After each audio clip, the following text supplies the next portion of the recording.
I'm Erica Miller, and I'm excited to be here with you on the I Am Mom Summit.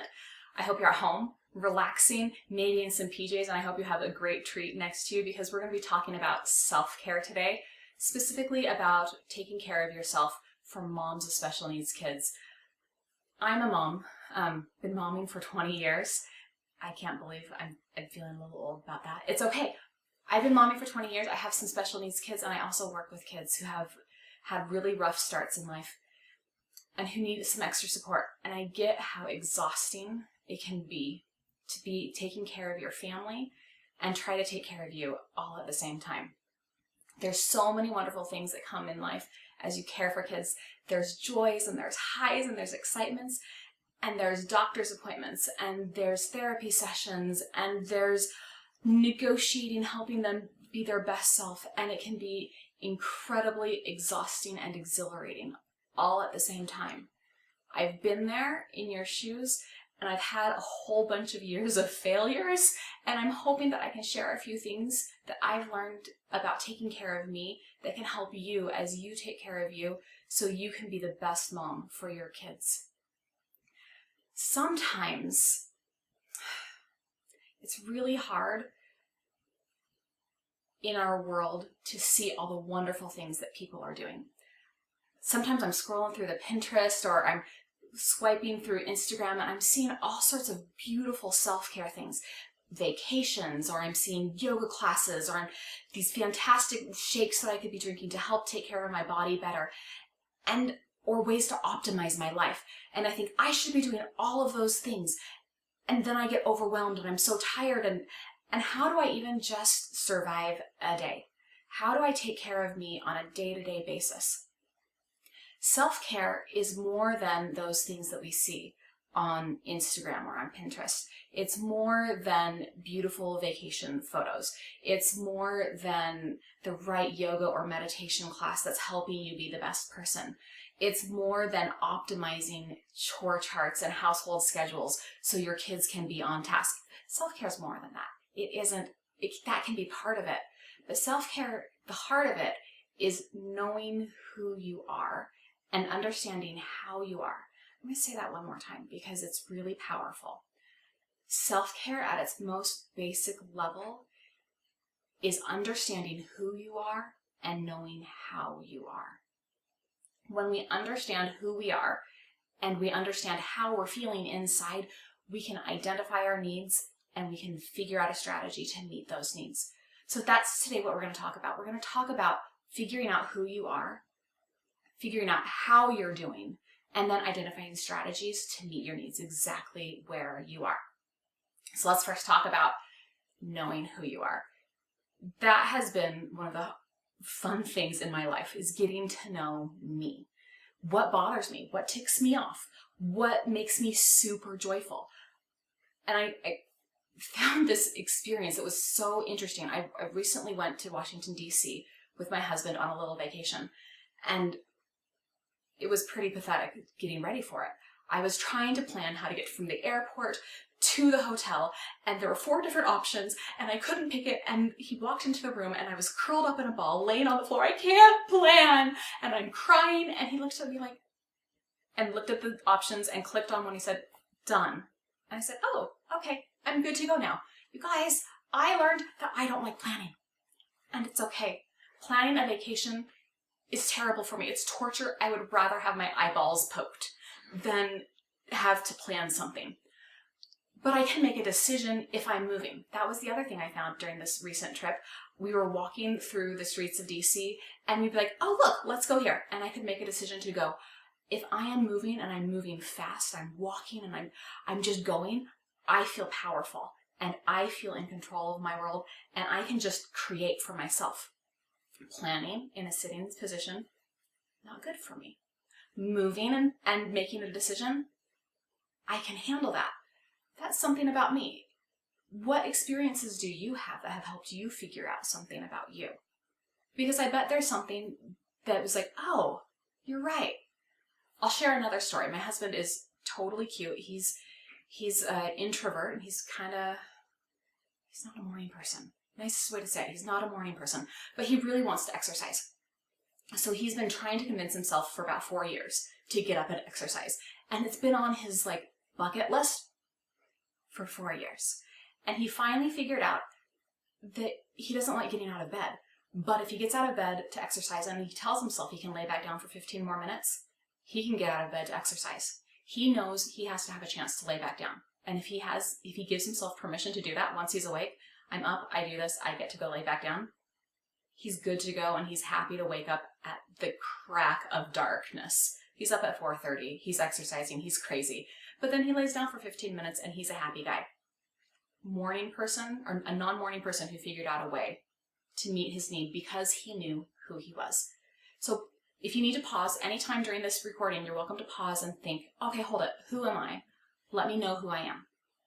Okay? If you have a moment of brilliance, push pause, write it down, carry on, I'll be waiting for you. Cool. So know who you are. That's the first thing. You gotta know what's gonna push you over the edge, and you've gotta know what's gonna make you joyful and happy. The next thing you need to know is you need to know how you are.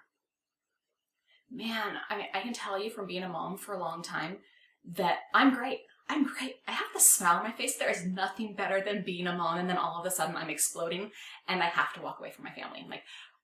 I'm about to lose my cool. Susie just spilled milk on the floor and I cannot handle picking up milk or cleaning it up for the 4th time in one day. I was cool with the 3 times before that, but the 4th time, no go. Those first 3 times, I don't know if I ever was in tune with how I actually was, right? Do you think there was something happening before that where I thought I was okay and I really wasn't? I think often we don't realize we're about to explode until we are literally bursting from every seam. So how do you figure it out? There's this great research that comes from Bruce Perry that describes neurological arousal. Now that's a lot of big words. We're not going to talk really about neurological arousal, but we're going to talk about our excitement levels. And he has this beautiful scale that helps us understand kind of how we are and what our thoughts mean and how that describes what we're feeling on the inside. So on one end of a spectrum, we have our really asleep and we're tired, and then we can get more awake and alert and we might be drowsy. Then the next step in is hypo alert. We're here, we're kind of zoned out though, right? That's for me when I'm scrolling through something and I can hear what my kids are saying, but I'm not really engaged in what's happening around. In the very middle is your calm focus. That is your sweet spot. That's where you optimize your life and you feel great about yourself, you're focused, you're engaged in what you're doing. On the other side of that is hyper alert. That's when we're starting to get on edge. For me, my eyes start dilating just a little bit and I'm good, but I'm kind of holding on. Billy, if you yell one more time, I'm not going to be okay. That feeling that you get inside where you're starting to feel that edge. One more step over is flooded. And throughout our life, throughout our day, we go back and forth on this continuum all the time. We might be hypo alert at times, we might be drowsy at times, we might be calmly focused for a couple hours, we might be engaged with what we're doing and having a really great day, or we might be hyper alert when some really stressful things happen. But the goal is always to move back to your sweet spot, to your calmly focused, right? Because that's where we do our best in life. In fact, his research, Bruce Perry's research, shows us that when we're in our calm focus, that's our window of tolerance, we're awesome, we actually feel joy and pleasure. We're I can do this. I've got this. You know that feeling where somebody's fist bumps, I'm an awesome mom. You're you can bring on the stress. Bring on one more thing, one more project. I've got this. I can handle my life. That's a beautiful feeling, and we want to feel that way as often as we can. But life's real. We won't always feel that way. Sometimes we're going to be in that hypo alert area, that place where we might feel a little bit of stress, and so we might check out. You guys, I do that. Something is happening in my life and I can't quite handle the stress, so I pull out my Facebook and I scroll, right? Or I pull out an episode and I just kind of binge watch. I need to check out of my life. And usually at that time, I feel this way. Check in and see if you feel these types of things. I don't care. I can't do this anymore, right? I'm spacing out, my body starts collapsing. And I'm kind of like, I'm not even like breathing deeply or doing great with that. I get lethargic. I might even feel about myself that I'm bad or I'm broken. I can't do this mom thing. Like, this is way too hard. Why am I even this kid's parent? That's kind of what we feel when we're outside of our sweet spot on that hypo alert end. On the other side, if we're feeling stress and we're going to hyper alert or flooded, we might feel shame or even anger. We might feel like, I am a screw up. This is not fair. Why me? Why do I have to do that? Like, it's, and when I get there, you guys, I get so rigid. I'm like, the house will be clean at all times. No, you may not have a toy out right here because I walked past it and it bothered me. And I'm wiping the counters and I'm straightening the walls and like, the book is not level on the shelf, making sure all the books are level. You guys, I hope that you have felt that way sometime in your life and I'm not making a fool of myself. Because those are reality. Like, that's kind of how we feel. I bounce back sometimes from that checked out place to that uber rigid place. And how do I get to that middle? How do I get to that centered, I feel good about myself? Now, the reason I spend a lot of time describing that is because I want you to be able to recognize when I have those thoughts, I'm bad, I can't even be this mom anymore. Oh, look, hey, I'm hypo alert. I'm not in my sweet spot. It's time for me to take action. Or when you're getting really rigid and you're like sweeping the floor 4 times a day. Oh, hey, I am on the verge of flooded. I need to get back to my sweet spot. This is your litmus test. This is how you can self-diagnose really quick that you're not where you want to be. Because you want to be in that place where you feel joy. Because you are a mom and you're rocking your world. You really are. But sometimes you might not feel that way. Your stress might just be a little too big.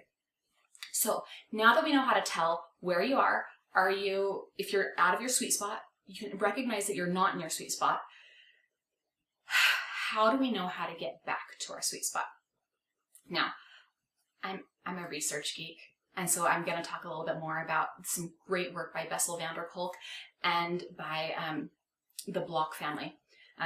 Doctors Carolyn Block, really great research. They talk about when you're out of that zone, that optimal performance. So here's your optimal performance. When you're outside of that zone, the only way to really engage back is to get in the present moment.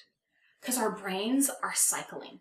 We've stepped out of this prefrontal cortex, your really brilliant brain that organizes your life and makes everything sweet and awesome. And we've stepped down the brainstem. We're down in our limbic system. It's our feeling brain, and it's sometimes less than rational. It has a lot of feelings in it. It ruminates and it thinks and it fixates on those feelings of I'm bad or I'm broken or I can't do this or I can't handle this. So sometimes we try to use this brain, this prefrontal cortex, this thinking brain, to be like, hey, I'm actually okay. And sometimes that can work. But let's be real, I've worked on that for 20 years. I haven't quite succeeded at that. What research is showing is that you have to actually engage your body. You have to engage a sensory type of experience. You have to be feeling what the body is actually experiencing and be living in the present moment. So when you're outside of that window of tolerance, when you are flooded and you're not doing so great, the first thing you need to do is you need to do some urgent care and you need to give yourself some sensory experiences. What does that look like? Depends on you. What feeds your body? What feels good? What sensations feel good on your skin? Does that mean sitting in the sun and feeling the heat of the sun? Does that mean like a patterned repetitive movement like me? I'm a mover. I need to go run or swing or dance or bike or swim, something where I am moving forward as fast as I can. You guys, that's one of the hardest things in my life, is that my kids are slow and I'm a fast mover. And so I have to deep breathe 10 times a day. I had one daughter who, I love her. She's kind of a grown up now, but she moved at her own pace. And she, the faster I moved, the slower she moved. And it was a constant like this. So I would slowly walk with her to school and then I would run home because heaven help me, if I had to walk slowly with her one more moment, I was going to just lose my cool. I needed to move fast, and that was beautiful. So that could be something you do. You might be a person who really likes textures. You might like a sequin pillow, and you might rub a sequin pillow back and forth, and that sensory on your fingers and on your hands might feel really good. Or you might like to manipulate some putty. You guys, as special needs moms, you might have a lot of these things in your house, things that you help your kids do, little fidget things. Those are ways for you to get back inside your body. We give those to kids because it helps the kids feel regulated, to feel safe, to feel centered. Moms, they're good tools for you too. Find the ones that work for you. And this is your urgent care box. So when you are urgent and when things are just not working, you're going to pulse a couple of these tools out, whether that's moving fast, whether that's sensory in your skin. It might be a lotion. You might be a smell person and you might really love the smell of something, and you just deep breathe and you exhale and you're like, oh, I can handle this. Now, reality check moment. I have been the mom who's like, I can't handle my life anymore.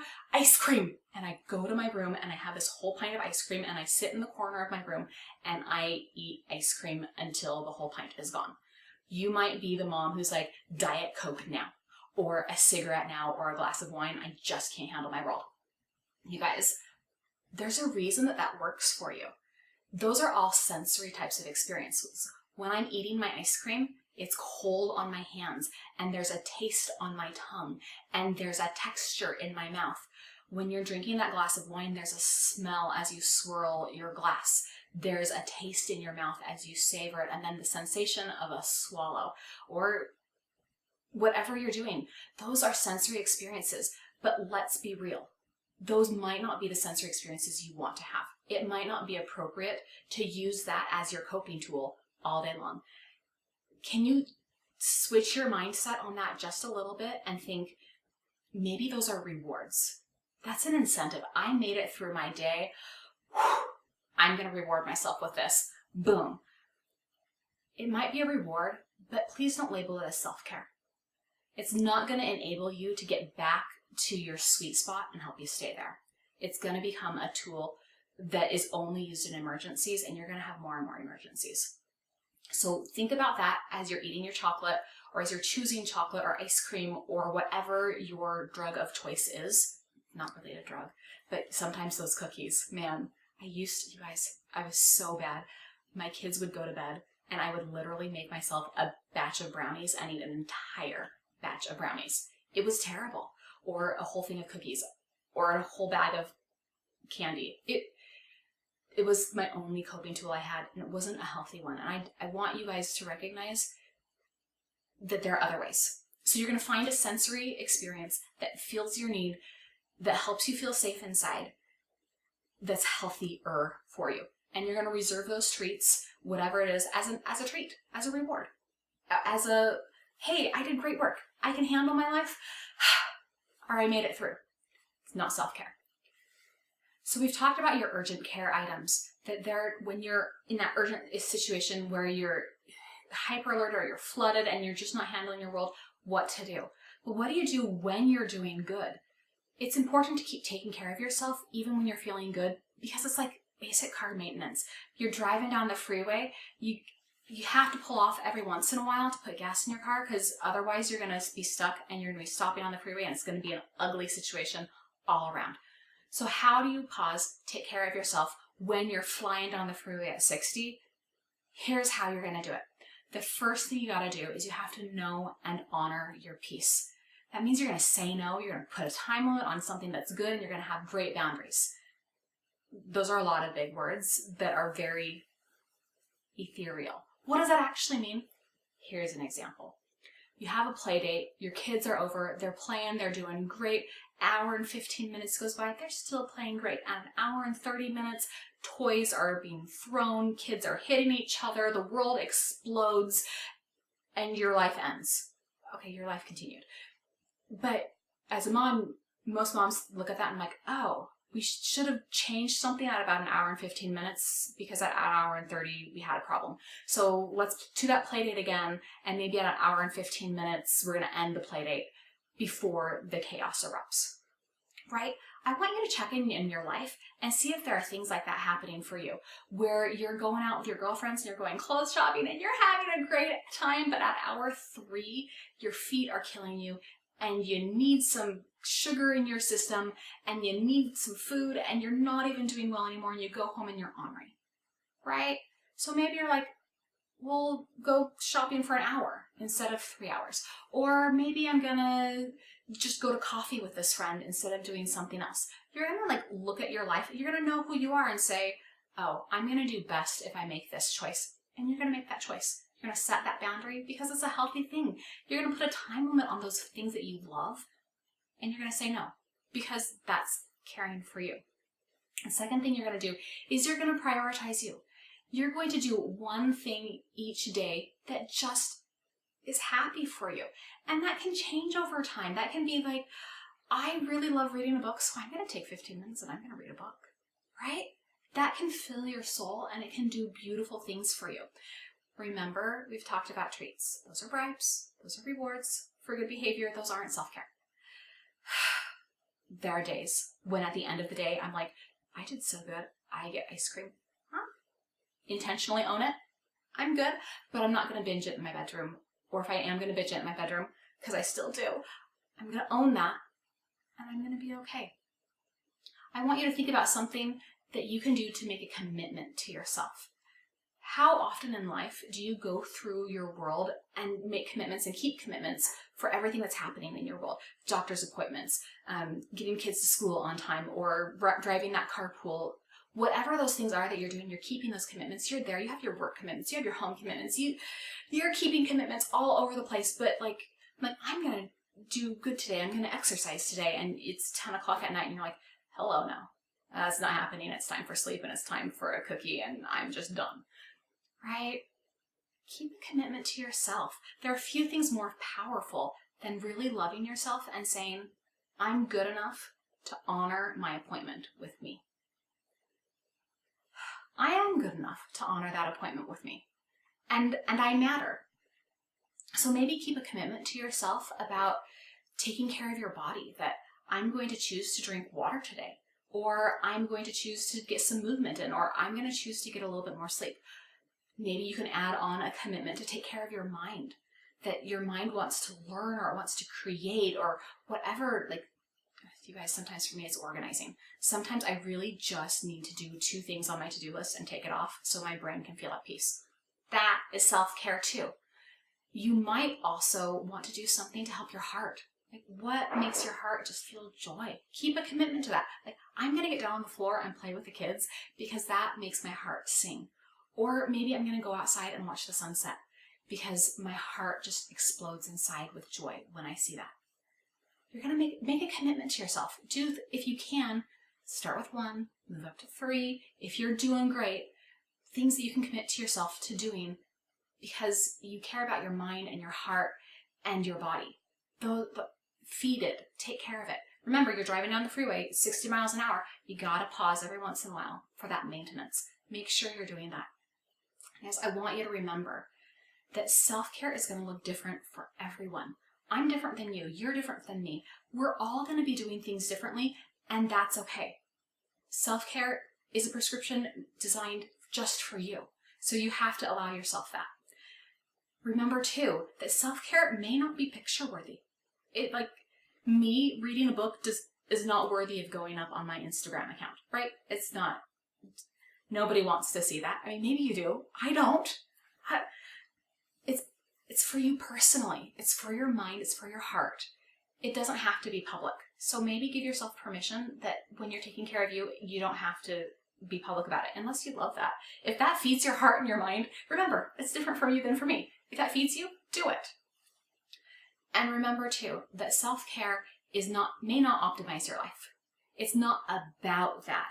It's about taking care on the inside. But here's the catch with that.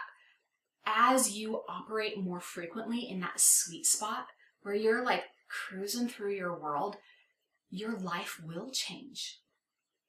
You will feel more joy and you will feel more peace. You will be able to optimize your life, but it's not about optimizing your life.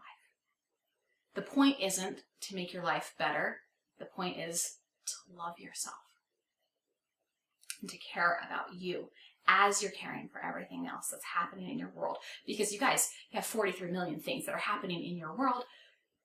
It's okay to pause and remember that this person needs a little bit of love and needs a little bit of care too.